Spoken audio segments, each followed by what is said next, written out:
la Terre.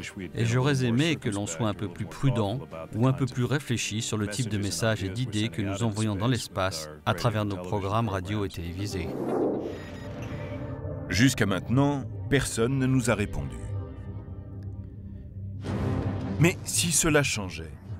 La science-fiction est pleine d'histoires où des extraterrestres arrivent parmi nous. Je suis absolument certain qu'on découvrira des formes de vie là-haut. Et dans ce cas, avons-nous une chance? Ou sommes-nous voués à être rayés de l'existence, exterminés par une intelligence extraterrestre plus développée que nous?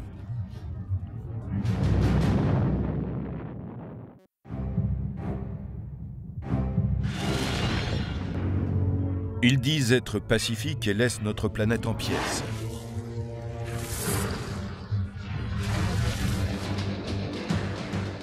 Depuis les premières histoires de science-fiction, certains thèmes sont récurrents. Et celui qui revient le plus fréquemment est l'invasion extraterrestre. Des hordes d'extraterrestres arrivant sur Terre en détruisant tout, c'est bien plus intéressant d'un point de vue dramatique que des extraterrestres sympathiques qui viendraient résoudre nos problèmes. Je pense que cela a commencé avec H.G. Wells et la guerre des mondes. À l'époque, il a écrit cette nouvelle comme une critique du colonialisme britannique. Le film District 9 observe la manière dont l'humanité est profondément méfiante et sous divers modes, comme le racisme, vis-à-vis de ce qu'elle ne comprend pas. Et en ce qui concerne les extraterrestres, qu'est-ce qui nous est le plus étranger que des formes de vie venues d'autres mondes? Les astronomes cherchent depuis longtemps à déterminer s'il y a une réponse scientifique plausible à cette vieille question « Sommes-nous seuls ?» Trouve-t-on d'autres formes de vie intelligentes dans l'univers? Le paradoxe de Fermi, qui porte le nom d'Enrico Fermi, le premier physicien à avoir posé la question, tente d'apporter la lumière sur l'énigme de la vie extraterrestre. S'il y a d'autres formes de vie intelligentes dans l'univers, où sont-elles? On ne les voit pas, et il n'en existe pas, ou sans doute pas. Je pense que nous sommes uniques, ce qui est déjà assez stupéfiant en soi. Une forme de vie intelligente comme nous ne peut être très courante. La question peut être inversée.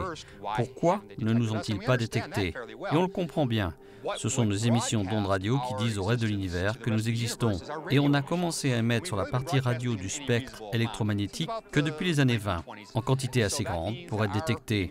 Ainsi, nous avons autour de nous une sphère d'un rayon de 90 années-lumière où sont situées des planètes, des étoiles, des civilisations peut-être, susceptibles de détecter nos signaux. Ce n'est pas énorme. Notre galaxie mesure d'un bout à l'autre 100 000 années-lumière. Donc, seule une ou deux civilisations auraient peut-être pu nous détecter depuis que nous émettons. Et ils n'ont peut-être pas encore eu le temps de nous renvoyer un message. Un autre problème doit être envisagé, la disparition du signal. Lorsque les ondes radio sont émises depuis la Terre, elles baissent progressivement en intensité et peuvent se fondre dans le fond cosmique. Pour qu'un habitant d'une autre planète entende notre transmission, il faudrait qu'il soit relativement proche. Combien de civilisations pourraient être à l'écoute de nos émissions et rediffusions radio? C'est une question à laquelle le célèbre astronome Frank Drake a tenté de répondre. Il y a 50 ans, Frank Drake, un radioastronome, s'est dit qu'il pouvait y avoir d'autres formes de vie dans l'univers et a lancé des programmes SETI.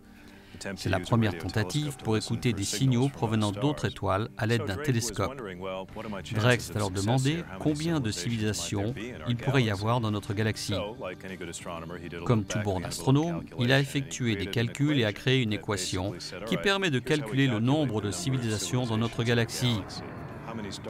Combien d'étoiles de notre galaxie pourraient avoir des planètes semblables à la Terre? Sur combien de ces planètes la vie s'est-elle vraiment développée? Si on est optimiste, on peut trouver un nombre infini de civilisations intelligentes dans la Voie lactée. Mais si on est pessimiste, on peut facilement constater qu'une seule galaxie comme nous sur 1 million peut abriter une forme de vie intelligente. Donc, d'un point de vue pessimiste, nous pourrions être les seuls habitants de notre Voie lactée. Si des forces extraterrestres malveillantes se dirigeaient vers nous, quelle serait notre meilleure défense? L'une des choses qui nous sauverait, c'est la lenteur d'un vaisseau spatial. Nous serions avertis de leur arrivée. Nous les verrions sans doute approcher des jours à l'avance. Ils entreront dans notre système solaire sous la forme d'un astéroïde ou d'une comète arrivant de l'extérieur. Tandis qu'ils se dirigeront vers nous, la question sera « Que vont-ils faire » S'agit-il d'extraterrestres, comme ceux d'Independence Day, qui vont s'abattre sur nos grandes villes et menacer la vie, telle que nous la connaissons, ou bien vont-ils simplement atterrir et nous offrir leurs livres et leurs connaissances médicales?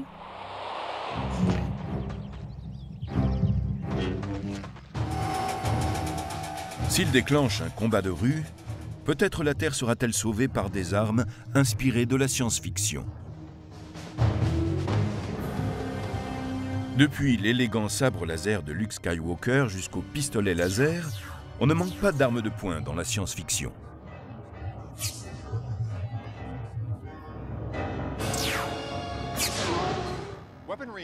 Depuis des années, les armes de science-fiction ont pour but de paralyser l'adversaire. Le phaser de Star Trek, les agrafeuses du Cosmos 1999 rendent l'adversaire inconscient, mais ne le tuent pas.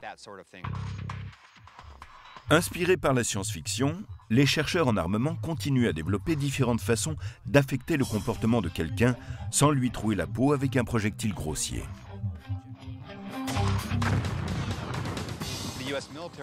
L'armée américaine a mis au point des armes non létales conçues pour produire l'effet goodbye.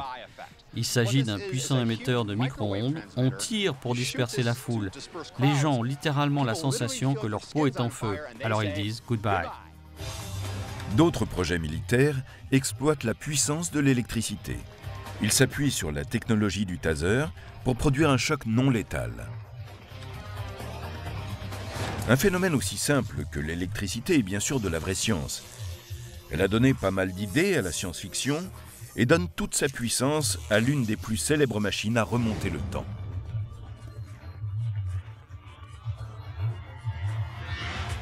Tenez-vous prêt à déclencher 1,21 gigawatts.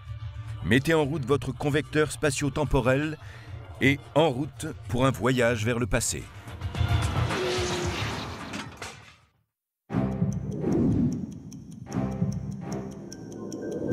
Le voyage dans le temps est possible selon deux des plus grands scientifiques du XXe siècle. Albert Einstein, dont la fameuse équation n'en exclut pas la possibilité, et le docteur Emmett Brown, de Retour vers le futur, inventeur du convecteur spatio-temporel. Quelle est la différence? La machine à remonter le temps d'Einstein ne va que dans un sens, mais elle est soutenue par des tas de preuves scientifiques. On sait, grâce à la relativité spéciale et à la relativité générale, que voyager dans le temps est tout à fait possible. Le temps se déplace vers le futur. Si l'on voyage vers une étoile à une vitesse importante par rapport à celle de la lumière, ceux qui seront restés sur Terre auront beaucoup plus vieilli que nous. La relativité permet en réalité de voyager dans le temps, vers le futur. Buck Rogers, au XXe siècle, avait raison, et la série Andromeda aussi. La machine à remonter le temps de Doc Brown, de Retour vers le futur, voyage dans le temps dans les deux sens. Mais selon les lois de la physique, est-ce possible ou non? Le voyage dans le passé ne semble violer aucune des lois fondamentales de la physique. Dans la réalité, les physiciens discutent de schémas qui rendraient possible un voyage dans le passé. On devrait pouvoir se déplacer autour d'un trou noir. En théorie, les trous de verre pourraient être convertis en machines à remonter le temps. Si on prend l'extrémité d'un trou de verre, qu'on l'accélère à une vitesse proche de celle de la lumière, qu'on le projette à plusieurs centaines d'années-lumière et qu'on le ramène près de son point de départ, eh bien, cette extrémité existe en permanence dans le passé, de l'autre extrémité. Donc en théorie, en traversant ce trou de verre, on peut voyager dans le passé. Cela semble simple. Mais les scientifiques disent qu'il est impossible de stabiliser le champ énergétique qui permettrait de traverser ce trou de verre. Il y a un autre problème, c'est qu'en voyageant dans le passé, on risque de provoquer un paradoxe. Le paradoxe du grand-père dans le voyage dans le temps, c'est qu'en voyageant dans le temps, on peut tuer son grand-père avant la naissance de sa mère ou de son père, ce qui voudrait dire qu'on ne pourrait plus naître. Mais alors comment a-t-on pu revenir dans le passé et tuer son grand-père? C'est un paradoxe logique. D'autres gens diraient qu'il y a peut-être un moyen de contourner ce problème. C'est ce qu'on appelle les différentes interprétations du monde de la mécanique quantique. Selon l'une des nombreuses interprétations de la mécanique quantique, à chaque fois qu'une décision est prise, cela sépare l'univers. Chaque fois qu'un photon de lumière est envoyé dans une certaine direction, il y a un autre univers qui va dans une autre direction. Chaque fois que je renverse mon café dans cet univers, il y a un autre univers où mon café ne s'est pas renversé. Selon ces différentes interprétations du monde, selon la mécanique quantique, tout ce qui aurait pu se passer s'est passé quelque part, et tout ce qui pourrait se passer sera quelque part dans l'univers.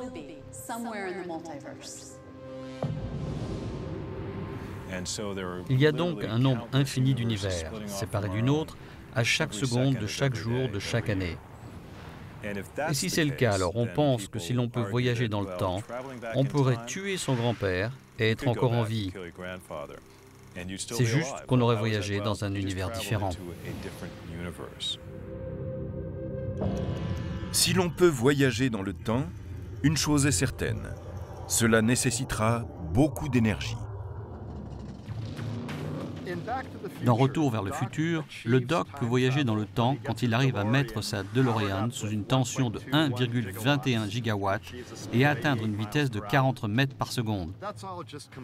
C'est un pur produit de l'imagination. En réalité, l'énergie nécessaire pour remonter le temps, pour voyager plus vite que la lumière, est infinie, tellement plus énorme que ce que l'on connaît.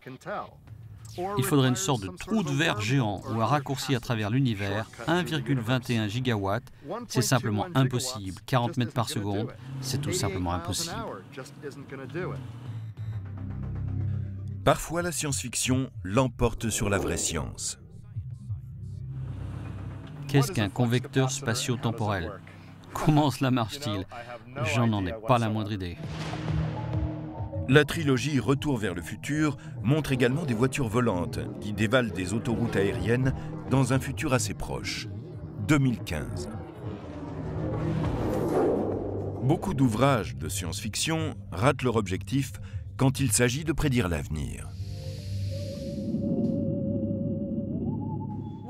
Ce qui est incroyable quand on regarde de vieux films de science-fiction, c'est que les acteurs n'ont jamais imaginé à quel point les ordinateurs feraient partie intégrante de notre vie, que nous aurions tous nos propres ordinateurs portables, nos ordinateurs de bureau, et que toutes nos actions seraient gérées de multiples façons à travers la technologie.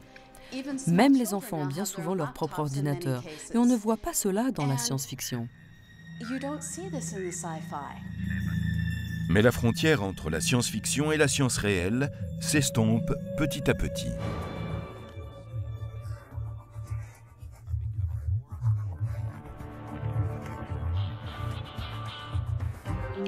Finalement, Kirk et Spock ne sont plus les seuls à avoir un portable pour communiquer avec n'importe quel point de la planète. Bormanis Agrazier répond au sujet de la communication. Excusez-moi. Pas maintenant, André, je suis occupé. La communication est un domaine dans lequel la science a dépassé la fiction. Les portables à clapet ressemblent à celui de Monsieur Spock, mais il a beaucoup plus d'options. Avez-vous jamais vu Monsieur Spock jouer au Tetris? Avez-vous vu le capitaine Kirk interrompu par un texto? Non, la science a dépassé la fiction. Qui l'aurait cru? Ce qui semblait fabuleux il y a 40 ans se trouve aujourd'hui dans nos poches.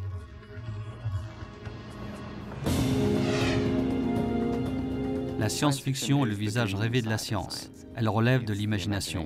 Mais la science aussi a besoin d'imagination. La science a besoin d'inspiration. Elle a besoin de découvertes soudaines, d'une étincelle. Et je pense que la science-fiction a contribué à susciter certaines illuminations chez les scientifiques. À chaque décennie, les créateurs d'histoires futuristes vont un peu plus loin. Car l'homme se posera toujours des questions sur son avenir, même lorsqu'il arrive. Un paradoxe digne des mondes étroitement liés de la science et de la science-fiction.